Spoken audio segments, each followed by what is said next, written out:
Hey there, gang. I'm MyRadar meteorologist Matthew Cappucci in Perry, Florida right now. Helene hits today likely as a major hurricane. It's going to bring a very dangerous tornado, storm surge, flooding rains, and of course destructive wind risk. Right now it's a Category 2 with 100-mile-per-hour winds. It is strengthening at this hour as well. It's moving north-northeast at about 12 miles per hour and is 325 miles away from landfall, but it's moving more swiftly towards the coast. We know it has 100-mile-per-hour winds because a Hurricane Hunter's aircraft measured winds to 119 miles per hour at flight level just before 8 o'clock this morning. Now, it took a while to strengthen overnight and really get its act together, and only now is it actually beginning that phase of rapid intensification. Air pressures overnight gradually dropped, meaning the storm is evacuating more air up and out the center, causing a void, causing kind of a vacuum effect, and getting stronger winds, but it really took a while, and the pressure drops were gradual. Part of the reason? The storm was dividing its energy between two different eye walls, one about 16 miles out from the center and the other 32 miles out, two different cores of wind.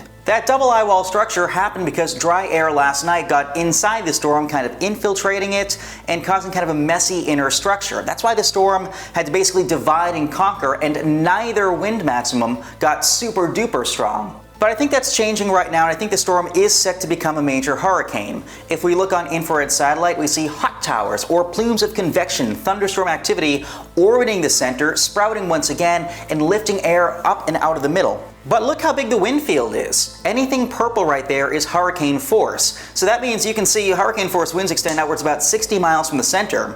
Even all the way in the Florida Keys, they just got sustained winds of 41 miles per hour and a gust of 58, which technically is tropical storm force. So that envelope of tropical storm force winds goes out 345 miles from the center. Simply stated, the wind field with this is huge, and size really does matter. The bigger the storm, the more people get impacts and the more surge we get. We'll talk about that in just a second. Now, this thing still has like 12, 13 hours out over the Gulf, meaning rapid intensification will likely ensue, and I think we could see a 115, 120 mile per hour landfall as a Category 3.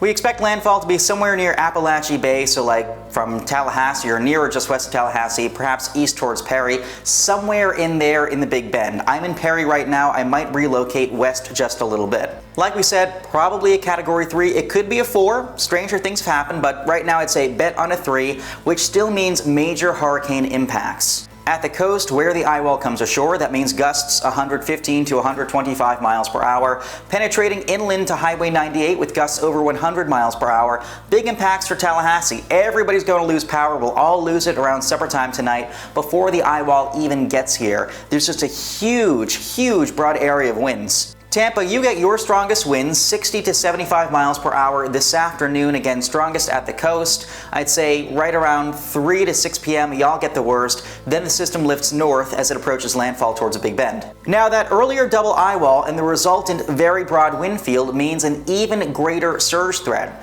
Think about the ice skater when she stretches out her arms as she's spinning. She traces bigger circles. Same thing with a hurricane. So even though the winds aren't quite Category 4, Category 3 winds over huge area going to push a ton of water towards the coast, which is why I think the surge threat has actually gone up for more people. We're still expecting a life-threatening surge, perhaps up to 15 feet or more where that center comes ashore, near and just to the east of the eye.